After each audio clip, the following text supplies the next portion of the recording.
So here we are, up in Cambridge Narrows at our property, and kind of sprinkling right now. We just set up this lovely awning so we're not wet. It's Bradley. Yeah, it's a little wet, but we're here, and there's the clearing that we cleared last week. Some of the bird feeders and stuff. Yeah. I don't know if you can see, but we set up some bird feeders. There's a couple right there. And another one. And we got a bird bath right there we'll set up in the middle.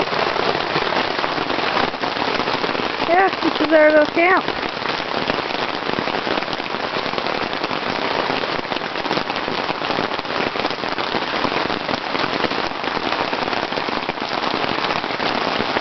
Not a very nice day, but we're here.